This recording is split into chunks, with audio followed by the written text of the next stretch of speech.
Welcome to Crime, Corruption, and Cocktails, the true crime podcast where we look at cases of corruption and negligence and examine their historical and cultural implications.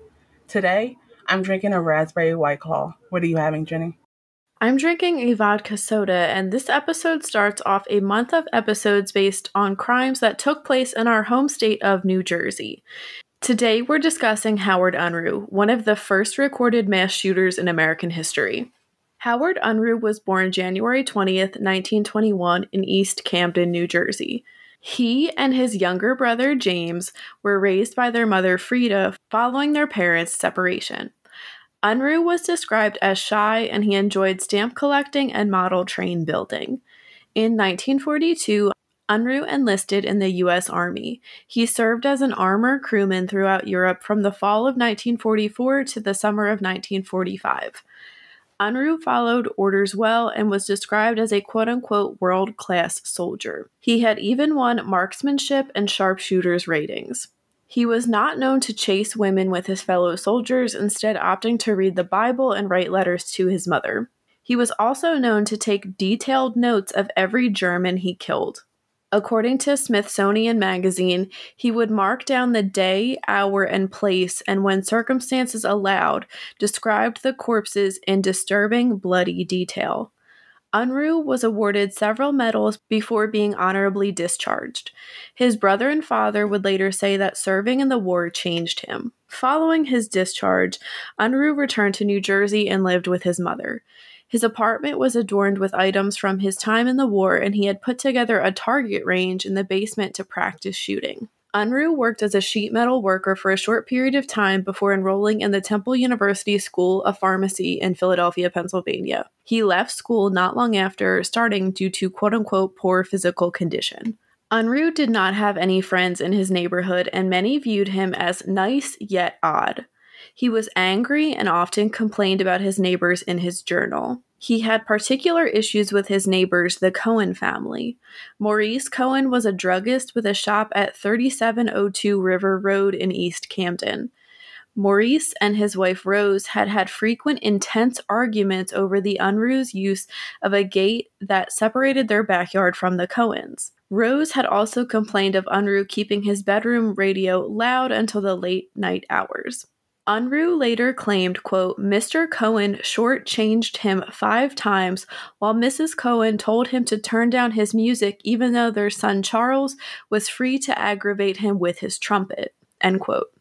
Unruh had grievances with several other individuals, including, quote, the man and woman who lived below him and threw trash on his back lot, the barber who put dirt in a vacant yard that backed up the drainage and flooded his cellar, the shoemaker who buried trash close to his property, and a mystery boy named Sorg who tapped his electricity to light up the Christmas trees he was selling on the street, end quote. In addition to being angry, Unruh was extremely paranoid and feared that his neighbors were gossiping about him and his sexuality. Unruh, who was a closeted gay man, claimed Mr. Cohen had called him a quote-unquote queer and said that Taylor was spreading a story that, quote, he saw me go down on somebody in an alley one time, end quote, and was afraid local teenagers who often hassled him had seen him at the Family Theater in Philadelphia, a popular spot for gay men to meet. On the morning of September 6, 1949, following his breakfast, Unruh began threatening his mother, Frida, with a wrench. She reportedly asked him multiple times, quote, what do you want to do that for, Howard? End quote. Frida would later say Unruh appeared to be transfixed. She soon ran to a neighbor's house for safety. Unruh then gathered his Luger pistol, ammunition, a 6-inch knife, and a tear gas pen and left his home on the 3200 block of River Road. He shot at a delivery man inside a bread truck but missed. Unruh then went into a shoe store and shot 27-year-old cobbler John Pilarchik twice, including once in the head. Next, he walked into the barber shop next door and shot 6-year-old Oris Smith in the head as he sat on a carousel-style horse while getting his back-to-school haircut. The barber, 33-year-old Clark Hoover, who had tried to protect Oris, was also shot and killed. Oris's mother, Catherine, grabbed her son, ran into the street, and began screaming until a neighbor put them in their car and drove to the hospital. Unruh returned to the area of his apartment and shot at a boy in a window but missed. He then fired into a tavern across the street owned by Frank Eagle. No one was struck, and Eagle grabbed his own 38 caliber pistol. Engel would later say that Unruh had never come inside the bar, but that he had seen him, quote, walking straight like he had a poker in his back, and the kids on the corner would make some remarks about him, end quote. Unruh reloaded his gun and headed into the drugstore to confront the Cohens. He shot 45-year-old James Hutton as he was entering the store. Inside, Unruh saw Mr. and Mrs. Cohen run upstairs to their apartment. Mrs. Cohen and their son Charles hid from Unruh in separate closets. He shot through Mrs. Cohen's closet door 3 times before opening it and shooting her in the face. As he walked through the apartment, he noticed Mr. Cohen's 63-year-old mother, Minnie, who was attempting to call the police. Unruh then shot her multiple times. Mr. Cohen had escaped to the porch roof, but Unruh shot him in the back, which caused him to plummet to the ground. Charles was not harmed. He continued on and killed 4 individuals driving by. They were 24-year-old Alvin Day, 37-year-old Helen Wilson, and her mother, 68-year-old Emma Maglock. Helen's 9-year-old son John was wounded and sadly died at the hospital. Unruh then proceeded to the tailor shop owned by Tom Zagrino. Inside, he found Zagrino's wife, 28-year-old Helga. She begged for her life before being shot at close range. Next door, 2-year-old Thomas Hamilton was playing with the curtain inside his home when he looked out the window and was shot in the head. Unruh would go on to tell police that he mistook the moving shadows for someone he believed to be dumping trash in his yard. Unruh then broke into the home behind his apartment's lot and wounded 36-year-old Madeline Harry and her 16-year-old son Armand before running out of ammo and returning to his home. By now, police were notified and en route to the scene. A crowd of around 1,000 had gathered around Unruh's apartment. Over 50 officers surrounded the apartment building. Since mass shootings were essentially non-existent at the time, there was no proper police protocol. They shot at the building with machine guns, shotguns, and pistols, even though bystanders from the crowd were in the line of fire. As this was going on, Philip W. Buxton, assistant city editor of the Camden Evening Courier, found Unruh's number in the phone book and called him. Surprisingly, Unruh answered the phone and spoke with him. Buxton asked him how many people he had killed, to which Unruh replied, quote, "I don't know yet. I haven't counted them, but it looks like a pretty good score," end quote. Buxton then asked why he was killing people, and Unruh said he wasn't sure, but that he needed to hang up because, quote, "a couple of friends are coming to get me," end quote. Police had climbed onto the roof of the building's porch and shot tear gas canisters into Unruh's apartment. Minutes later, Unruh surrendered. He yelled out that he'd be leaving his gun on his desk and walked out the back door with his hands up. Unruh was interrogated for hours by law enforcement. He claimed full responsibility for the murders and gave officials details in a detached, matter-of-fact way. Unruh told the prosecutor his resentment for his neighbors and neighborhood shopkeepers had been building for a long time and, quote, "they have been making derogatory remarks about my character," end quote. Not even a day after his arrest, Unruh was voluntarily taken to the Trenton Psychiatric Hospital's criminally insane ward. He was examined by psychiatrists for weeks. Their findings were not released to the public until 2012 at the request of the Philadelphia Inquirer newspaper. Unruh coldly told the team every detail of his crimes, including the list of neighbors who had quote-unquote wronged him. Though he was rather unemotional, he did say he felt sadness for the children he murdered. However, the doctors noted that he did not seem remorseful. Unruh allegedly told his doctors, quote, "murder is sin and I should get the chair," end quote. It's worth noting that he was given truth serum during his sessions, so the full certainty of his claims cannot be proven. In October 1949, a Camden County judge signed a final order of commitment based on Unruh's diagnosis of paranoid schizophrenia. He was considered unfit to stand trial, although the murder indictment remained if he were to one day be quote-unquote cured. Author and professor Kathleen Ramsland believes Unruh actually had a personality disorder and that today he would have been found legally sane. She has said, quote, he wouldn't have been diagnosed with schizophrenia because he didn't have any actual symptoms of schizophrenia. They didn't know what else to do in those days. Back then, paranoid schizophrenia was kind of a trash can diagnosis. You could put anything in there. But the criteria have tightened up since. Unruh didn't have command hallucinations or anything like that. End quote. In just 20 minutes, Unruh had killed 13 people and wounded 3. He remained at the psychiatric hospital for 60 years and never stood trial. In the years following his committal, Unruh generally stayed quiet. In 1964, he petitioned to have his indictment dismissed on the grounds of insanity, but later withdrew the petition. His father was ordered to pay $15 a month for his upkeep, and his mother visited him until her death in 1985. In 1993, he was transferred to a less regulated unit for elderly patients. He stayed there until his death on October 19, 2009. Unruh was 88 years old. On that fateful day, over 50 years prior, Unruh murdered 13 people in just 20 minutes. He never served any jail time for his crimes. While this is technically not the first mass shooting in America, this was the first to gain notoriety and was covered in detail by many local newspapers.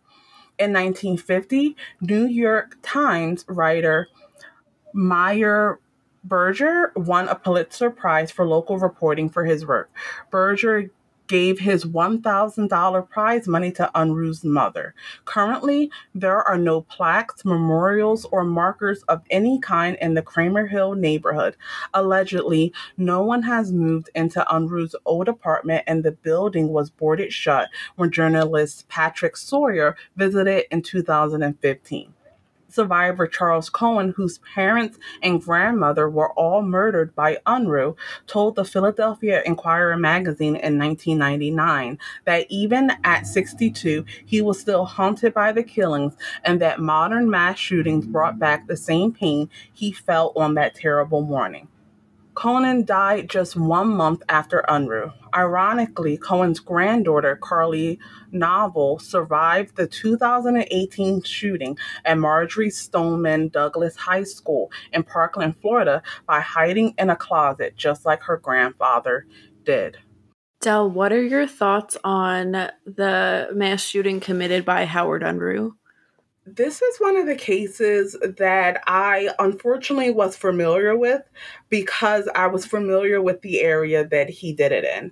And it's one of those cases of someone can seem so normal and their behaviors can seem so normal, but they can extend to a level that's not healthy. And so when we think about his upbringing, when we think about his military service, the fact that he was meticulous would be something that we praise, something that you look for in a soldier. But unfortunately, due to whether it was schizophrenia or personality disorder, whatever it was, that deep-seated resentment, that hatred that he had, manifested by killing 13 people and injuring another 3, including a 2-year-old who was just looking out the window.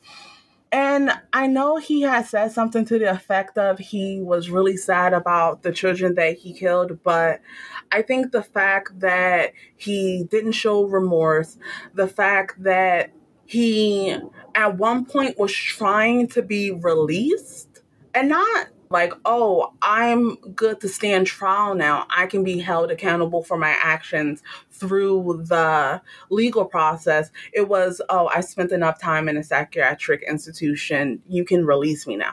I think that's ridiculous. I definitely agree that he did not have any remorse and that he felt like he was justified in the things he did because of what I consider petty neighborhood grievances that he had, that we likely all had with our neighbors at a certain point. That doesn't give you the right to murder anyone. And I think the fact that it definitely seemed targeted in a lot of ways, like the fact that he included the Coens, who he had a major problem with in this killing spree, just speaks to the fact that he wasn't as criminally insane as it was made out. And I definitely agree with the writer when she says that he likely would have been held accountable for his actions if his crime had been committed in modern times versus back in the early 1900s. What are your thoughts? It's really scary to see hatred and anger in someone just build up like this and get taken out, because you're right. A lot of this stuff seemed really petty, and I don't have the exact details, and I understand him being paranoid, about his sexuality, especially at that time. But it seems like there probably could have been other ways for him and the neighbors to come to some sort of compromise or agreement on these issues that he was having. And like you said, we all are annoyed by something our neighbors or somebody in the neighborhood does to some regard. That's normal. But what's not normal is killing people because of that. And it really shows, I think, the extent of his mental health issues, which I do think were probably worsened by the war. And like you said, Del, it's interesting how his attention to detail and his ability to take orders was so good for him in the military, but then that same ability to be meticulous kind of probably like mentally hurt him, and we see it still expressed in this crime. It was very much like, I know what I'm doing, I have a plan, and I'm shooting to kill these people. And it's really upsetting to hear about these innocent people that died, especially so many children too. It's upsetting, and I can't imagine what the country or people in the city of Camden felt at this time, because like we said multiple times, and we're going to say again, stuff like this didn't happen back then. And people thought Howard Unruh was just one crazy person and we're going to go on with their lives and this isn't going to be a normal thing. And now, how many years later, this is a normal thing. And it's something no one should have to deal with. I do find it very strange that he was never like reevaluated later so that he could stand trial. I don't know if that's something maybe people try to advocate for and it just didn't work out or what, but I guess it does kind of show, once again, like we've said many times, how people with mental health issues were treated and how not seriously mental health was really taken at that time in our history. Like we mentioned, this was one of the first mass shootings in America to gain media attention. A mass shooting is an incident of targeted violence carried out by one or more shooters at one or more public or populated locations. Multiple victims, both injuries and fatalities, are associated with the attack, and both the victims and locations are chosen either at random or for their symbolic value. The event occurs within a single 24-hour period, though most attacks typically last only a few minutes. The motivation of this shooting must not correlate with gang violence or targeted militant or terroristic activity. Catherine Ramsland, who we mentioned was a professor of forensic psychology and the director of the Master of Arts in Criminal Justice program at DeSalle University, as well as an author, said, quote, Unruh really matches the mass murder profile. He had a rigid temperament, an inability to accept frustration or people not treating him as well as he wanted, and a feeling of isolation. All things people accept and move on from. End quote. Unruh's massacre was a watershed crime, but it's been usurped by other deadlier shooters of the television and internet age. Many consider the 1966 University of Texas shooting as one of the most notable early mass shootings. This 96-minute mass shooting left 17 dead, including the shooter, 30 wounded, and many more maimed. The U.S., with 5% of the world's population, was found to have nearly 1/3 of the world's mass shootings from 1966 to 2012. Before that, mass gun murders like Unruh's were too rare to be considered a threat. From 1966 to 2020, there have been around 402 mass shootings according to the Rockefeller Institute of Government. Of those, 95.7% were committed by a man and over half were white. The average age of the perpetrators was 33. Around 74% used handguns in their crimes, and a majority of mass shootings took place at work or a school. According to Everytown for Gun Safety, mass shootings are often perpetrated by someone who was legally prohibited from possessing a firearm, perpetrated by someone who displayed prior warning signs, like engaging in recent acts or threats of violence, or violating a protection order, intermingled with acts of domestic violence, and far deadlier when they involved assault weapons and high-capacity magazines. Between 2009 and 2020, 1,363 people in the United States were killed, and 947 more were wounded in 240 mass shootings, an average of 20 shootings each year. Among the casualties were at least 362 children and teens killed, as well as 21 law enforcement officers killed and 35 wounded. The destructive reach of a mass shooting stretches far beyond those killed and wounded, damaging the well-being of survivors, their families, and communities. Studies of survivors from various mass shootings consistently find that mass shootings harm the mental health of both direct survivors and community members, including psychological symptoms like post-traumatic stress and depression. Even those living far away, such as those watching coverage of a mass shooting on the news, can experience increased fear of crime or victimization and uncertainty about their safety at school and in the community. Mass shooting response also burdens healthcare systems, local economies, and taxpayers. One researcher estimated that the cost of the Las Vegas mass shooting would be at least $600 million after tallying costs such as medical and mental health care, police work, work loss, and employer expenses and quality of life. The fear of mass shootings only increases these costs. One investigation found that since Columbine, at least $811 million federal dollars have been spent to help school districts hire security guards. Let's take a brief look at guns and gun control in the United States. In 1791, the Bill of Rights was ratified, which included the Second Amendment and which is the right to bear arms. Well into the 1970s, the general legal and academic consensus was that it was a relic of the 18th century. Private gun ownership widely grew following the Civil War and a surplus of guns.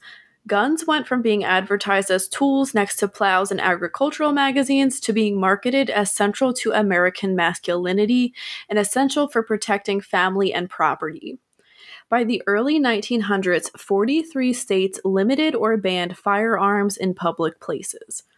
Gun control would become sharply divisive only with the Federal Gun Control Act of 1968, which was made law after the assassinations of President John F. Kennedy, Malcolm X, Martin Luther King Jr., and Robert F. Kennedy. The legislation limited interstate sales of firearms, but did too little to satisfy gun control advocates, including President Lyndon Johnson. Ryan Bussey, a former gun industry executive and author, said the modern gun industry was born after the 1999 Columbine school shooting in Colorado, which left 13 victims dead. In 2021, NPR published secret tapes that revealed the National Rifle Association representatives talking about their response to the shooting.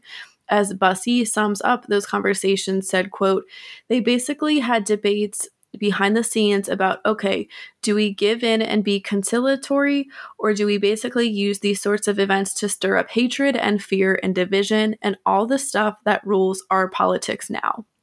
And they obviously chose the latter, end quote. In 2004, Congress let the federal assault weapons ban lapse, allowing previously restricted types of semi-automatic rifles and high-capacity magazines to be sold. The following year, President George W. Bush signed the Protection of Lawful Commerce in Arms Act, which says gun manufacturers and dealers can't be sued for harms caused by the quote-unquote criminal or unlawful misuse of firearm products. The multiplication of quote-unquote stand-your-ground laws marked another shift in American attitudes, with Florida taking the lead in 2005. Today, 34 states give gun owners the right to use deadly force outside of the home with no duty to retreat or use other means to protect themselves. Harel Shapira, a University of Texas sociologist, said, quote, "The laws make it much easier for a person to legally kill someone, and they credit the laws with the quote-unquote militarization of everyday life." Bussey argues the election of President Barack Obama and conspiracy theories, including birtherism and false claims that the Obama administration was planning to seize or restrict the sales of guns, marked another turning point in the gun industry's growth. According to a 2020 Gallup poll, 44% of American households own a firearm.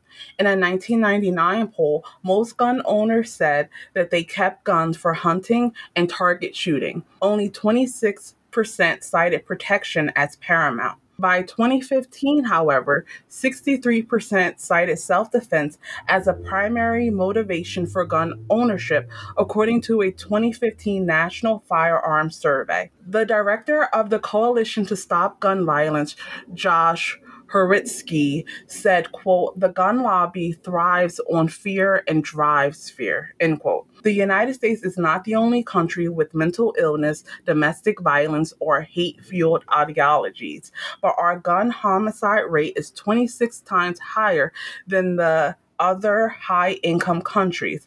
The difference is the easy access to guns. Research has shown that U.S. states with weaker gun laws and higher gun ownership rates have higher rates of mass shootings. There's also the issue of assault weapons. When assault weapons and high-capacity magazines were used in mass shootings, they resulted in far more deaths and injuries.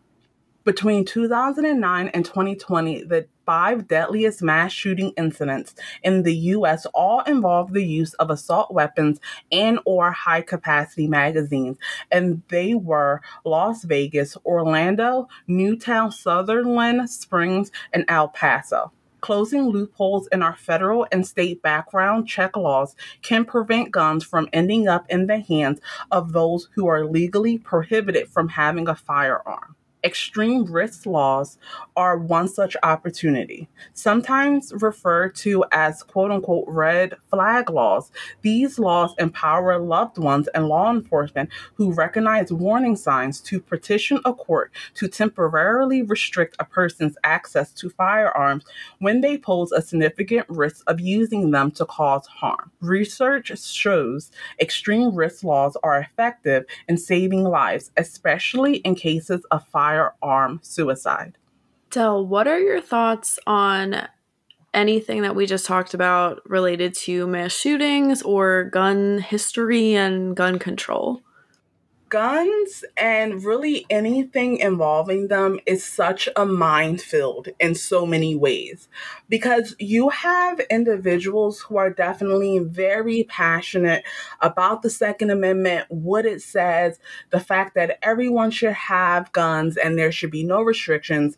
And then you have people on the complete opposite side that says the Second Amendment should be abolished. No one has the right to a gun.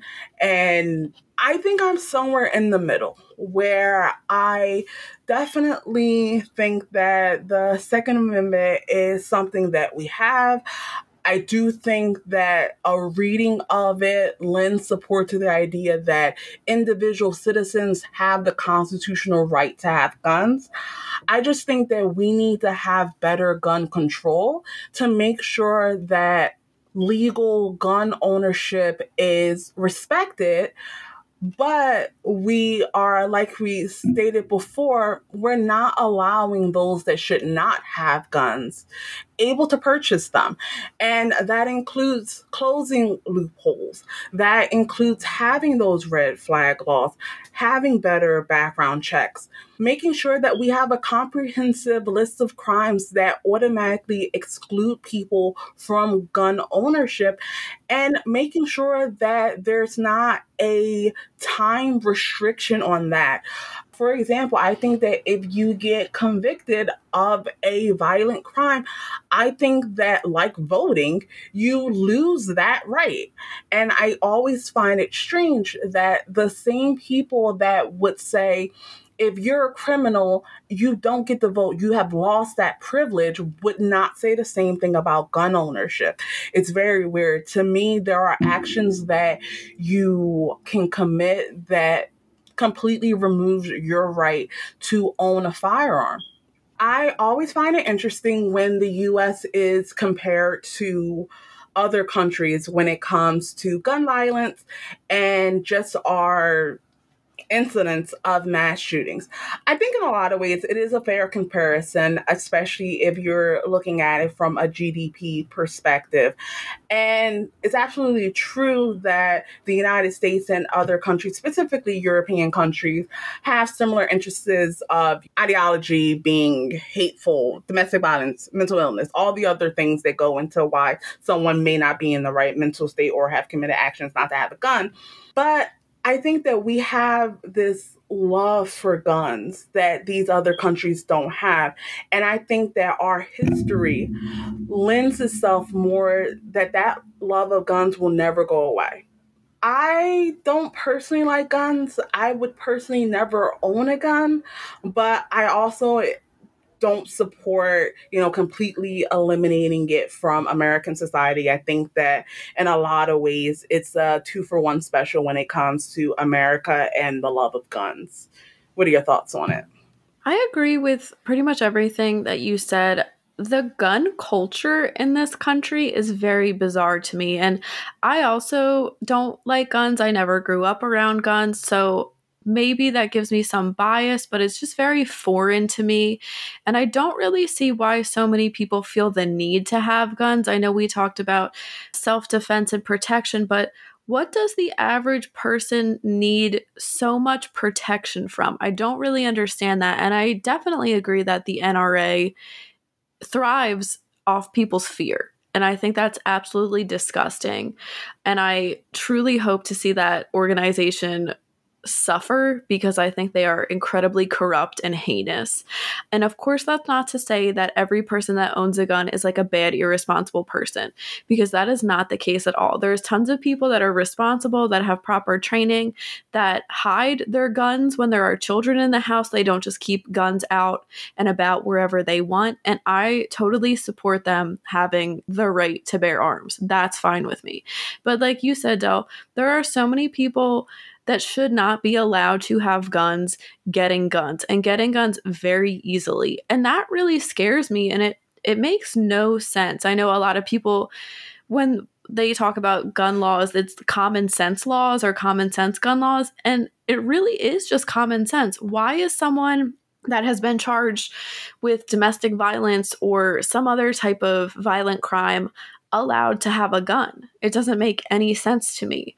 I also think that gun owners should go through, I think, more of maybe some kind of training on proper, and maybe this already exists, I don't think it does, but a proper handling of guns, some kind of course you have to pass too.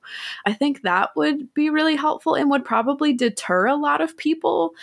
Yeah, I think it would deter a lot of people from purchasing a gun. I don't think we'll ever fully be able to stop guns getting into the hands of the wrong people, partially because of all these loopholes, but I don't think we'll ever fully be able to stop people, the bad people, quote unquote bad people, from getting guns. But with more gun control laws, I think that it would really save a lot of people's lives. And I think time and time again, the American public has shown that they support gun control and gun laws and these common sense laws. Yeah, it just doesn't make sense to me that so many people can so easily get a gun, and it varies state by state. But it's frustrating, and I hope to see us make a change, but I don't know. Honestly, gun control is something that kind of makes me feel a little hopeless sometimes. And seeing all these mass shootings be regular, I mean, I think every person in this country has at this point probably has been afraid to go somewhere or do something and thought, what if something bad happens to me here, like a mass shooting? And you and I talked about in the one episode where there was a fire at the bar in New England about looking for the exits. I look for the exits when I go places, and mass shootings are a reason why. It makes me sad that people have to live in a world like this, especially children. It's so much stress and anxiety that these children do not need to have, and nobody in this country needs to have. And it was really surprising, I think, to hear how even people just like watching the news can have like their mental health affected by mass shootings. And I mean, it makes sense, but I guess actually to see like research on it is kind of mind-blowing. And then to hear about all these like financial statistics, and of course, like, when it comes down to it, safety shouldn't be at a cost, but to hear what the effect has on like the local economy or like what gets taken was pretty interesting for me to see. And I think, and this is just my opinion, that at this point in our society and our communities, I think people are more fearful of a mass shooting happening at a public location than they are of a fire happening at a public location. And that's really just how we have isolated guns into this special category where if something negative happens around it, we sort of just kind of accept it. It's, oh, we can do nothing about it. This can't be changed. But if we use the example of the Station nightclub fire or the other building fires that we've talked about on the podcast, there were regulations put in place almost immediately, or at least strengthened if there were already some in place. There was capacity limits put on public places. There was the regulations around making sure that you have exits, that they're marked and clear, and that people know how to safely exit as a result of these disasters. And guns don't get that same type of very quick turnaround regulation to make sure that future shootings are prevented.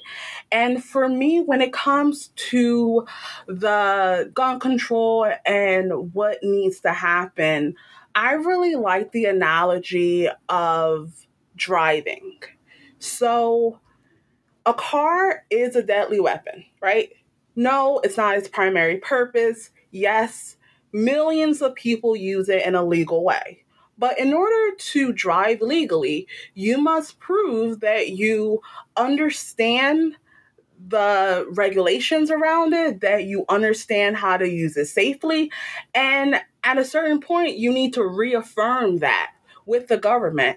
And I'm not sure why those same regulations that we use for cars are not used for guns. It just doesn't make any sense to me.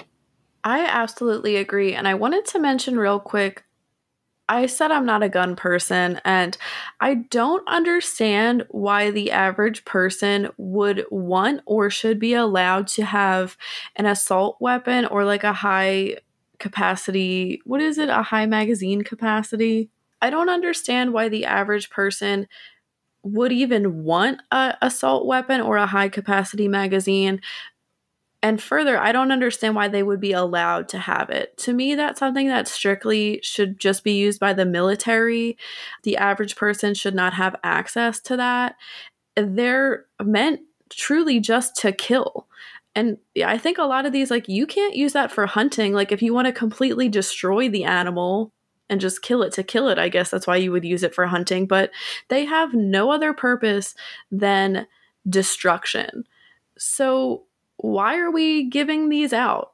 And of course, it's not just like, people going up to like any street corner and like someone selling a assault weapon, but I don't understand that. That is disturbing to me. No comment. I completely agree with you. That wraps up this week's case. Thank you for listening. Let us know in the comments what you think about Howard Unruh. You can read more about this case and how to support us in the links below. We will be back next week with a brand new episode focused on John List. As always, stay safe.